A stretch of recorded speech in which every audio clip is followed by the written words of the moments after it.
I'm going to go ahead and read what was written about this person, and then we'll present her with the awards. So, Taryn worked so hard during the lockdown to accommodate everyone who needed anything. She custom built and delivered Easter baskets so children didn't have to go without. She set up personalized shopping appointments, delivered and shipped stuff all over the state, answered tons of phone calls and messages, helped with Mother's and Father's Day gift needs, all by herself. She's a rock star who truly cares about small businesses and tourism in our area.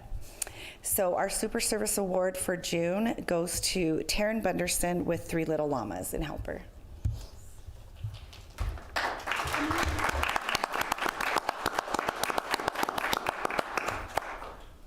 you, Taryn.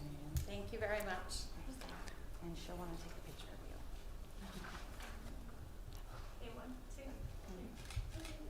Do you want to say anything? No, I didn't really come prepared. I'm sorry. I wasn't quite sure what the meeting was, but I am always happy to help, and I hope to continue to help, just depending on where the pandemic goes. If we need to move to deliveries again or set up shopping appointments again, then hopefully we'll be able to do that around Christmas time if it comes to that. So, Thank you so much. thank you. Well, thank you for being such a great representative of our community. Thank you. Thank you.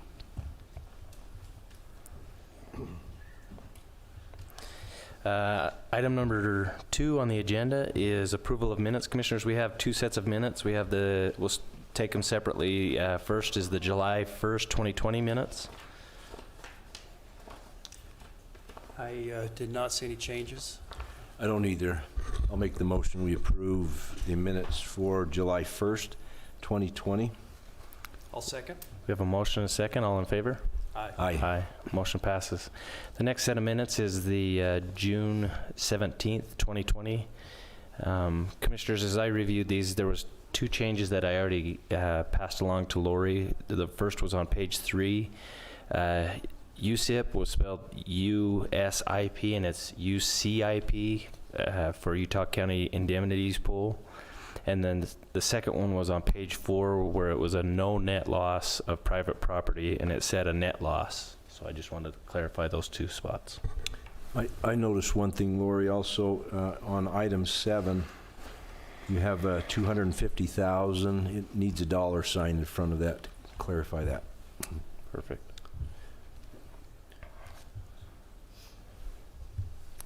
Okay.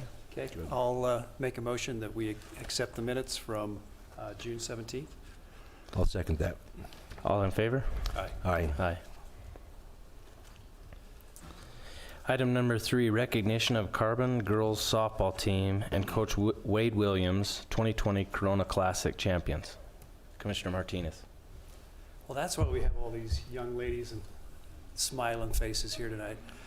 If I could I have Wade Williams, Coach Williams, come up? Maybe we can talk about how all this transpired and how all this came about, because your season obviously got changed. It's a different time for everybody, and you had a great idea. And why don't you talk a little bit about that? Yeah, we were excited this year. We had really high expectations. The girls come in. Sorry, I'm going to get emotional. Anyway, we only got to play 3 games, and then Corona hit. So we're kind of thinking, what can we do for our team? And I kind of got the idea. I presented to Frank Corey about, what's the possibility of, if the state goes from orange to yellow, if we could do this tournament. Anyway, Commissioner Martinez helped out a lot, but things just kind of fell into place. We were able to host the tournament. We invited every 3A team in the state to come. 10 of them came, and then we welcomed them, and then these girls trounced them. So with those 4 games that we got in the Corona Classic, we played 7 games. I want to brag on this team a little bit. I'm kind of big into numbers, so I kind of projected we were scheduled to play 31 games this year. Had we played all 31 games based on what we did in the 7 games we did play, we would have scored 390 runs, which is the state record. If you look at the state record book, it's for the last 28 years since they've been playing softball. It includes 2A, 3A, 4A, 5A, and 6A teams. So 390 runs would have put us in first place by about 50 runs. I mean, these girls can really hit the ball. The 7 games we played, we averaged 12.57 runs per game. That's second all-time record. Doubles in a season, we'd have hit 97. That's second all-time. Home runs in a season, as a team, we'd have probably hit 53 home runs. That would be second all-time. And team hits in a season, probably 394, which would have put us 7th. And the thing I'm most proud of is the way they played the Corona Classic. We figured we'd be a little bit rusty, start slow. First game, we actually tied it up to force it into extra innings. And then we kind of unloaded, and the girls never looked back. They just played better and better. But as a team, one of the things I really push is getting on base. You can't score runs if you don't get on base. So as a team, we averaged a .495 on base percent, which basically every other girl gets on base every time. So that's pretty awesome. And then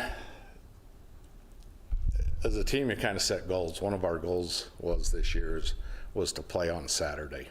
In the state tournament, the top 4 teams play on Saturday.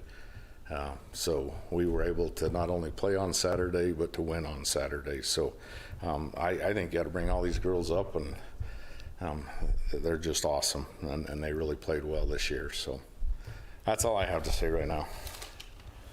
Well, I took the liberty too. I used to officiate high school, so I'm familiar with the High School Athletic Association. And I got a few tabs just from some of the state records that Carbon County's held and achieved under your coaching. So I'm very proud of that. It's very cool to see what these young ladies have done and the potential for more. You've done all of this with 3 seniors, which is tough. It's tough. You've got a good team, but you've got a growing team. And to see where they're going to be headed, what they're going to achieve, I think they might be back a couple times. So really proud to see it. I know I wanted to throw this in too. Some of the teams that you guys played may have been some of our friends to the south that I hate to kind of say The this. team we 10-runned? Yeah, don't you do Okay. 10 run up? Christian might appreciate that. So. Very much so. Yes. Yeah. Well, didn't you, the team that beat Emory, you guys crushed them, right? Correct. That's beautiful. That's great. So yeah, I want to kind of talk too from the county side. I know you put a lot of time and effort in there, out on those fields, made them really nice. We got a lot of compliments during the Corona Classic from other teams that were there. Did get some compliments too from the kids, from the players. They were happy that the bleachers were closed and their parents were all in the outfield, so they could just play. So it turned out to be a really good thing. A lot of these seniors got a chance to finish their career, if you will, at the high school level. Kids got to play again. There was a lot of smiles, a lot of happy kids. The first weekend was a little rough with the weather, but the second week, these ladies turned it on. So I really want to say thank you for what you did. Thank you for the girls for showing up and kicking butt. And we've got a couple certificates, and I'm not sure what's the best way to do this, if we could individually call them out and just kind of pass these through. So Gracie Hansen, Gianna Bruno,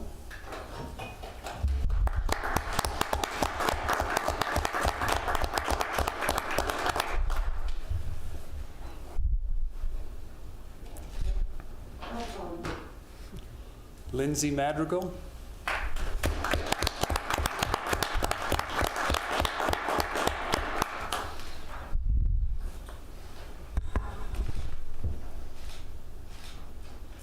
Maddox Whiteside,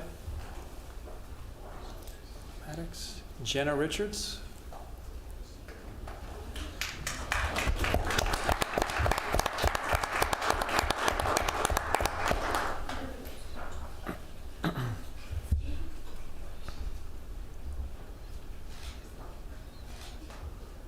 Gracie Vasquez.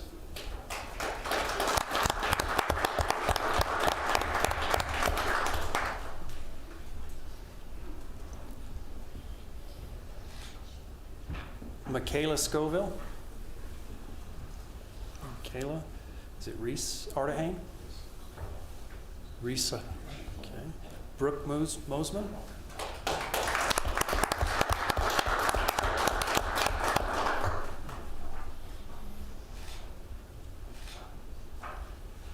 Molly Horsley.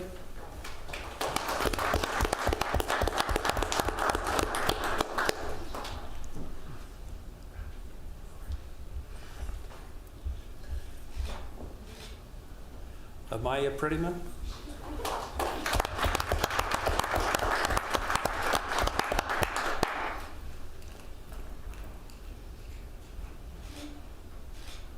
Stevie Ullman.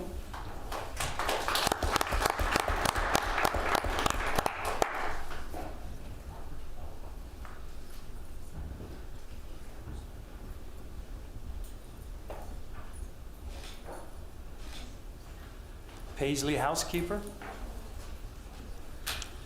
Brighton Kimber.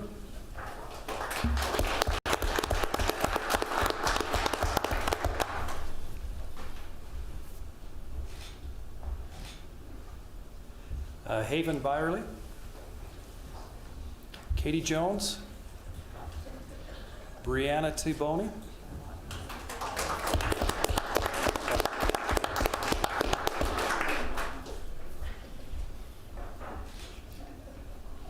Tenley Matson.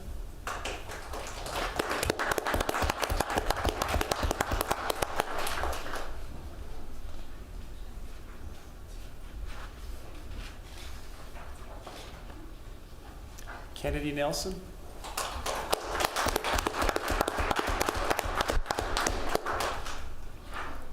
I don't know if you want to hug this one, but Butchie Vasquez. We got the coaches in here too.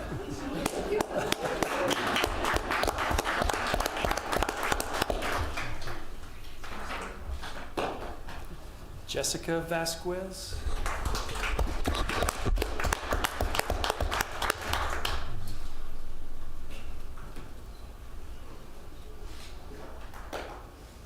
Callie Fawcett.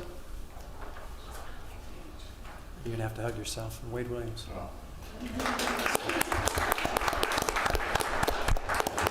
So another thing that Coach Williams did that was kind of generous, it just shows who he is and what he cares about, is he got this little memento for the team. I don't know if you want to give it to the seniors and have them accept this, or... Yeah, I think they all ought to all come up and let's get another picture with all of you for the paper. If you want to come up here or wherever to get your best picture, so.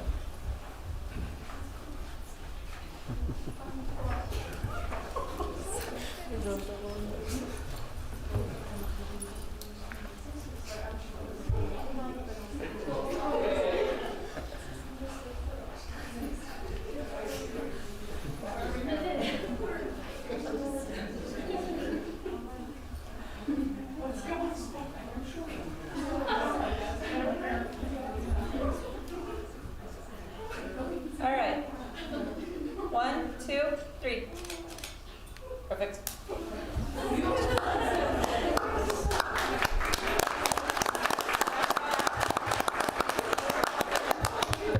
Anything else? Or? Can we say something? Sure, Absolutely. absolutely. Just as a team, we just wanted to thank Commissioner Martinez and Carbon Rec for putting this on for us. Our season got cut short, and we're so lucky to have had a tournament and that we could win and go out on a win. We just want to say something about the fields. The fields look amazing, thanks to Wade and the rec, and we just love the opportunity that we have to play on the Carbon County fields because we don't have our own field. And we just want to thank Wade for all that he's done for our team and the time and effort he's put in. And he's put more time and effort as a coach than I have ever seen out of anyone. So we just want to thank everyone. So thank you. Thank you. Appreciate it. Thank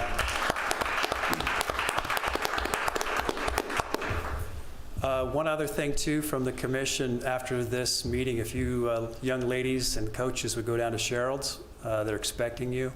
Have some ice cream on us. It's our way to say thank you and congratulations for what you've achieved. So enjoy. Thank you.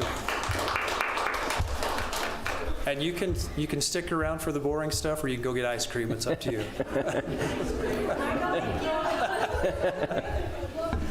Thank you. Congratulations.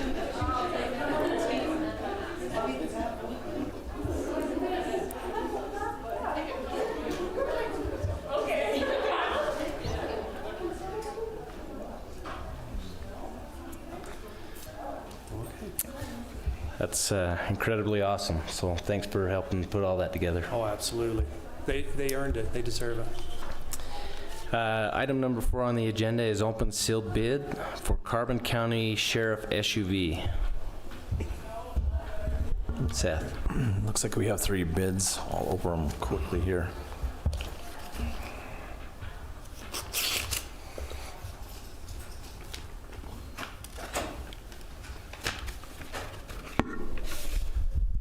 This first one's from JN Auto. It's for 2018 Ford Explorer Sport 4-wheel drive and a price of $31,395.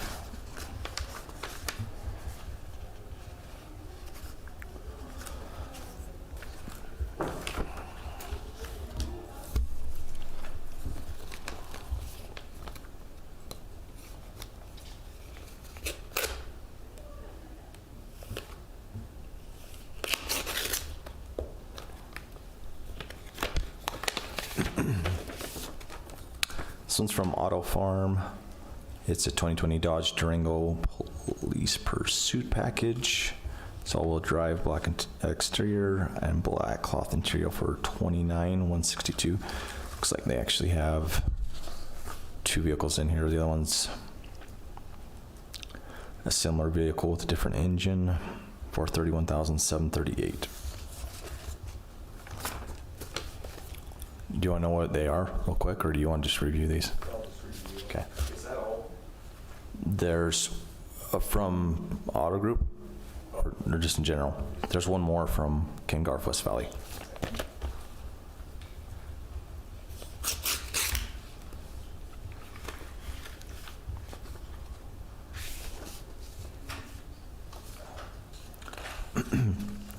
This one's also for a 2020 Dodge Durango. And it's for $33,448.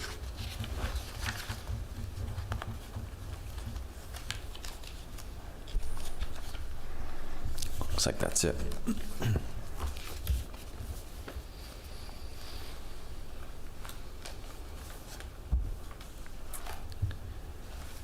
I'd make the motion that we authorize the sheriff to review that with Casey, Commissioner Hopes, and decide which one to purchase, and authorize you to purchase it. And I'll second that. We have a motion and a second. Any further discussion? All in favor? Aye. Aye. Motion passes. Item number 5, consideration of possible approval of an interlocal agreement for building inspections with East Carbon City. I don't see. Maybe I Christian? can introduce it, and then Ryan can add to it if it need be. This is simply to allow East Carbon City to get the building inspections they need, and they pay the county. Well, they wouldn't pay the county to do it. Basically, my understanding is the county building inspectors would perform the service as part of their county duties, but that all fees that come in from doing building inspections in East Carbon would belong to Carbon County. So I've reviewed the agreement. I don't have a problem with it, except that interlocal agreements are supposed to have a line indicating that your attorney has reviewed the document. So I just added a line, and then the East Carbon City Council wanted a line in section 4 that says, right after where it says the county shall retain 100% of all building permit and plan review fees, they wanted a line to say no additional fees shall be required of East Carbon City. So I've added that in there, and I think I printed it on my other printer, but I can grab that and we can sign it tonight. So I'm fine with it.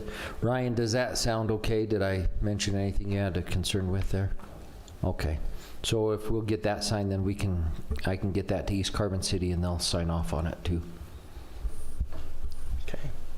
Any questions, Commissioners? No questions. I'll make the motion. We approve this interlocal cooperative agreement with East Carbon for the services of building inspections and plan reviews. I'm sorry. I'll second that motion. We have a motion and a second. Any further discussion? All in favor? Aye. Aye. Motion passes. Item number 6, memorandum of understanding between the University of Utah, Gardner Institute, and Carbon County for Utah Coal Country Strike Team Tourism Infrastructure Effort. Commissioners, as I reviewed this, I saw that there was a couple changes in that first paragraph under strike team background and objectives. The second line down, it says to serve Utah's carbon and carbon counties. I believe they used to have Emery counties in there, so just some verbiage changes. It just needs to read Carbon County. Emery County's getting their own funds, so this doesn't include them, so just that. And then just a note that they're expecting the funds to be used and drawn down by December 31st of 2021, so we'll need to move quickly with whatever we're planning on with the funds. I just didn't know if you had any questions. I didn't know if you guys had any questions on. So, Casey, here it says Carbon County agrees to provide the Gardner Institute an accounting of the use of funds and derived benefits on or before December 31st, 2020. Should that be 2021, based on what you just said, or? I believe Or they're is it- planning on 2020. 2020, okay. Yeah. All right. So I just mentioned Okay. that for our Got it. expediency. I thought you had to make said sure we- 2021 is what No. you'd said, but, Okay. okay. And commissioners, on this, it also should have a line indicating that that the attorneys reviewed it, and I've added that line, and I've also made the change to that first paragraph there to just say to serve Utah's Carbon County. Perfect. So that, and I've sent that to my other printer as well, and we can get that printed tonight and signed tonight as well. Thank you. Any other questions? No questions for me. I don't, not a question, but a comment. We also had this amount of $37,500. That was through a coal strike team board meeting as well, kind of a request through tourism and all. That's where they came up with this number. And they just want to know, they being the Gardner Institute, where the dollars were allowed to be spent. So it's not like it's a formal audit. It's just show us where the money's been used and make sure that that's all just been recorded. So Tina, if you had anything else? I don't. I just wonder if you guys had any questions on what the money was being used for or anything like that. As well, go ahead and tell us. We have decided to use the money for matching on our co-op marketing grant that we applied for. We should know about that. I believe my interview is set for August 6th, and a week later we'll know how much with that we're rewarded. So we're going to use that as matching funds for a Travel Stories audio travel story for 9 Mile Canyon, a digital kiosk for Price City Center, a Google program that will allow us to work with up to 200 businesses locally that can get online and claim their Google listings, and that will help tourism. So when we're typing in places to eat near me, people are popping up with current information, updated photos, things like that. There's one more. What am I forgetting?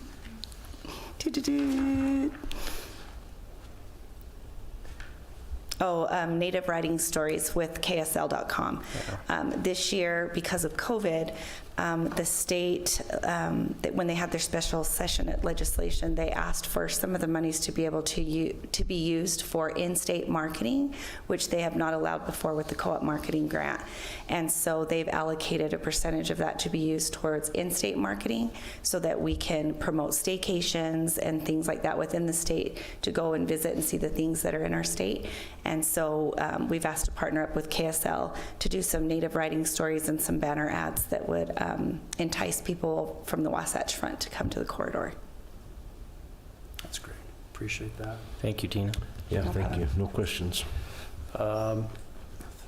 I'll go ahead and make a motion then that we accept the memorandum of understanding between the University of Utah, the Gardner Institute, and Carbon County for the Utah Coal Strike Team's tourism infrastructure effort. I'll second that. We have a motion, a second. All in favor? Aye. Aye. Motion passes. Item number 7 on the agenda, discussion and possible approval of sale of parcels of county property and determination of method of sale for parcels 02-1828-0026 and -0027 and -0029. So those are 3 different parcels in Carbon County Industrial Park and Old Hidden Splendor mine property.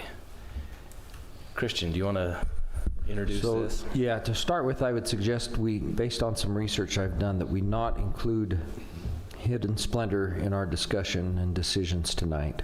But with respect to because I don't know that we'll be able to convey those given some research I've done. With respect to the others, Commissioners, as you know, you recently amended and passed an ordinance to allow you to sell surplus parcels of property, or basically any parcels of real property. That ordinance gives you wide leverage in deciding the method and manner of how you're going to sell those properties. What you have to comply with under Utah law is you have to make a decision as to whether or not it's in the public's best interest to sell the property. That's required by state law, and you can make that decision tonight.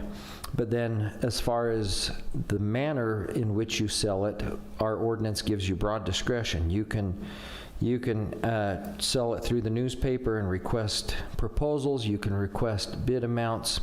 You can schedule basically an auction-like sale and have people attend.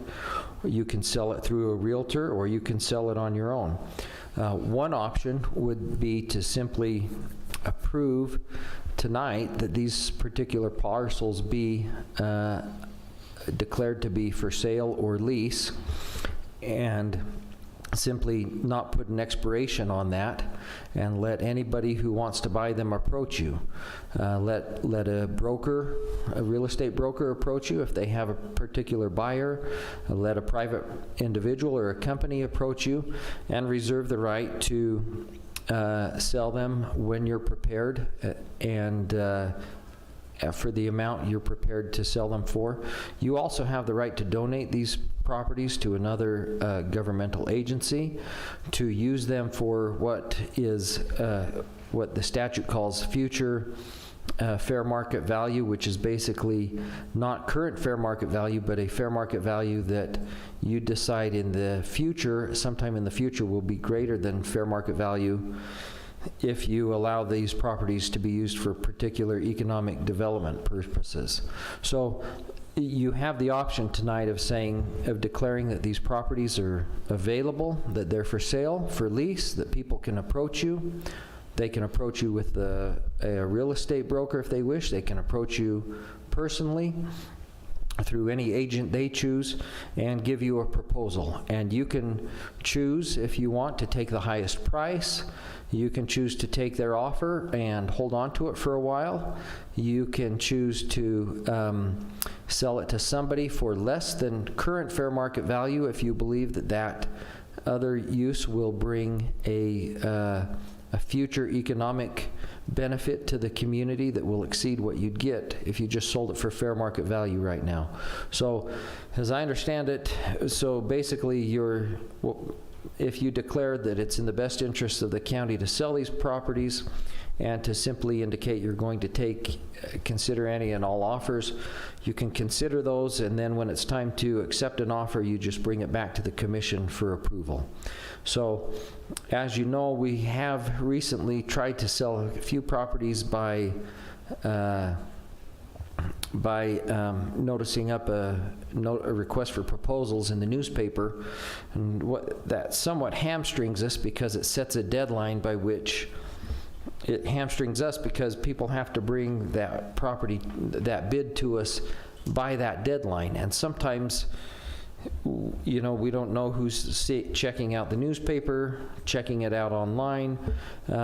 It's impossible to know exactly who's getting notice of this. And then we're kind of saying, well, we're going to sell it to whoever's highest at that time, when maybe the market's not at its peak at that time, where you just don't have the right buyers. So this lets you, just making a blanket declaration that it's available for sale, this lets you send out notices to local real estate agents, lets you, for example, you could have Rita send out notices to people she's aware of, and it just kind of gets the word out there. And then when you feel like you've got an offer you like and it's been out there long enough, you can bring it back to confirm it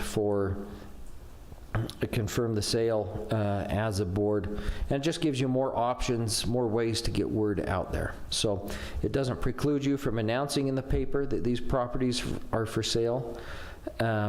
It just says they're for sale, and you can announce that any way you want and take offers for sale or lease any way you want.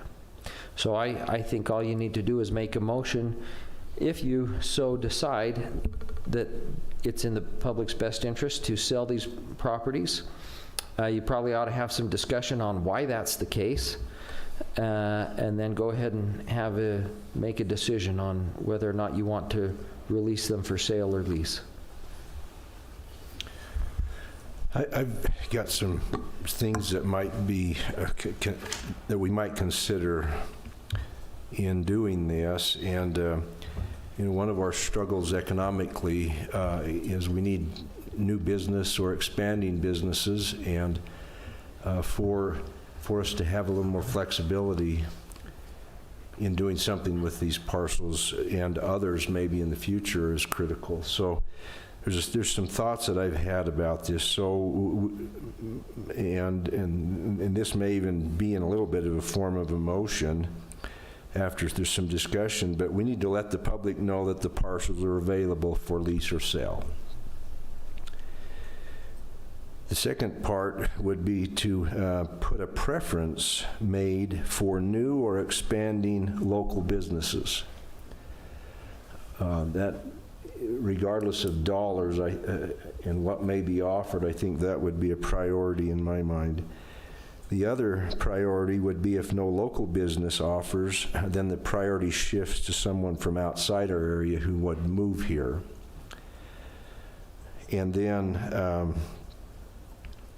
a last priority would be to sell to a speculative investor who has no real plans other than setting on the property. So kind of my thought is we need to reserve those and hang on to them for the right purpose at the right time. And it may be even years down the road, but at least this would open the door for us to entertain people that might need some help. And not only in the dollar amount, but our ability to use these parcels as somewhat of an incentive for someone to build here and potentially sell the property for a reduced rate as part of an incentive to get them to locate here. And I like the idea this would not need to be re-advertised. It can go on for however long, and then, of course, Christian's made the comment about notifying the real estate companies that the properties are available. So with all of those thoughts, the three parcels, the last number that's listed in the agenda here of the 0026, that parcel is 14.36 acres of ground that are in the industrial park south of town by 4 Mile Hill. The property is undeveloped. We have 2 commercial appraisals that have been done on that parcel, and the average of those 2 appraisals was $207,500 for the entire parcel, which is $1,500 per acre. And in regards to that one could easily be split up. It could be sold in smaller portions. We could lease smaller portions to someone for their business activity if we needed to. The next parcel is the 0027, and that is the old animal control or shelter in that same industrial park. We have not only the animal shelter, but there's a large garage or structure built with the other building. The average appraised value of this parcel is $232,500. And then the third parcel, the 0029, is a 1 acre parcel that sits between the USU Eastern trucking and heavy equipment facility and our sheriff search and rescue buildings. It's kind of a pie-shaped lot, but so those are the 3 parcels that are listed here, so that'll help people understand where they are. And what I would like to say too, and I think we've kind of discussed, are, once we do sell a property, would we be able to add some infrastructure on possibly this first property, the 0026? We get requests, or Rita gets requests from upstate about companies that want to locate in Utah, and some of the requests are that they have power, water, sewer. A lot of them have building requirements as well. None of these properties, this first property, 0026, does not have buildings on it other than that one storage older facility. So I would like to see too that as some of these parcels were sold, that possibly we could develop or reinvest that money into some of these other properties and make them a little more attractive. I know we've done appraisals, we've done the brownfield studies. We're getting the clean bill of health on all of these, so I would like to see that be a part of this as well. Okay, any further discussion? I'm in agreement with the proposed way of selling the properties, giving preference first to local businesses that are expanding, moving on down the line, and using the properties as economic development opportunities. So I think it's a good purpose of the properties. So as you make a motion, if you do decide to do that, make sure you mention in the motion that you find it's in the public's interest to sell them generally, to sell or lease them at this time as a general proposition, as well as the manner in which you're going to do it. Okay. Well, I'll make the motion that we take these 3 parcels and make them available for lease or purchase, and that in that motion that the commission, as well as those involved in economic development, have the ability to make those negotiations and make the best decision in the interest of the public who owns the property there to dispose of it or lease it. And to sell them by any means which you find convenient, right? Yes. Including sale through realtors or by, including sale by realtor, I would say. If you decide, any manner in which you find convenient, you'll accept offers from any persons or agents of anybody. Add that to my motion. Okay. And I will second that motion. We have a motion and a second. Any further discussion? All in favor? Aye. Aye. Motion passes. Item number 8, consideration and possible approval of a designation or of designated Carbon County emergency declaration of drought. Before you have a letter from the Price River Watershed Conservation District requesting that Carbon County declare a disaster, a drought declaration. We do have Bill Butcher here, if you'd like to come up here and speak to this a little bit and maybe some of the need and how this helps some of our local ranchers and farmers? You bet. Thanks for having me here, and I can't really speak a whole lot to the need to do this. We've had a little bit of a turnover at our conservation district. I'm kind of the new guy, so I hope you'll forgive me just a little bit for not having all of the knowledge you would need. But in the past, when we've had drought conditions like this, our old resource coordinator would always want us to approach the commission and have you declare that we are experiencing drought conditions, and that apparently opens up some funding avenues for different programs that might be available. So I'm sure you're all very familiar. I mean, we can look out that window outside and we can see the drought conditions. We've been exceptionally dry for a few years now. We had a decent winter, but wasn't the snowpack that we had kind of lied to us. We didn't get the water that we thought we would out of it. So we're in a drought. We're all experiencing a drought. There's some folks that are hauling water to their cattle. Ponds are dry. Water sources that we normally rely on are going down fast. I don't know how much you want me to expand on this, or if you have any particular questions that I might be able to answer. Well, I think you're right. I mean, we just recently went through the 4th of July and celebrated that, and as folks bought fireworks and used them around their house, around their yards, we had all kinds of fires.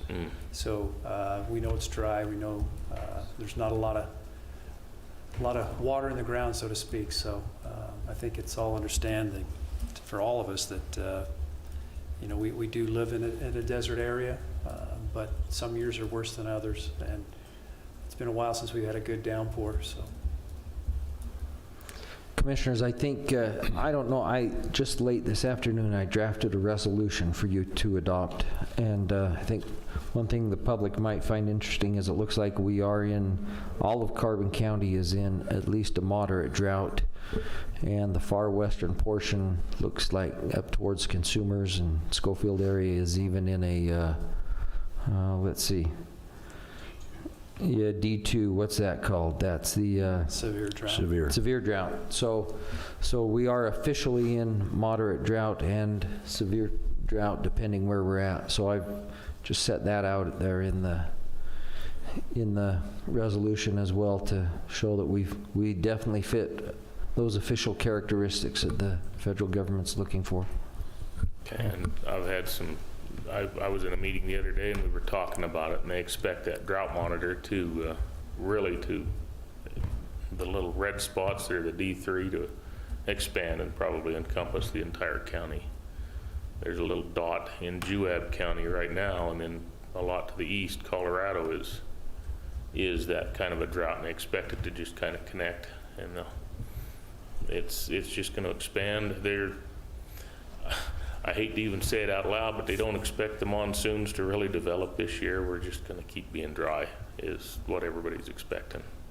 So that's not great news. But Well, I don't have any questions. Bill, thanks for coming to be here to help explain to the public what we're doing. I'd be happy to make the motion that we approve resolution number 2020-08. Resolution of the Carbon County Board of Commissioners declaring the existence of a drought emergency in Carbon County, Utah. And I'll second that motion. We have a motion and a second. All in favor? Aye. Aye. okay, thank you. Motion passes. Thanks, Bill. Thanks, Bill.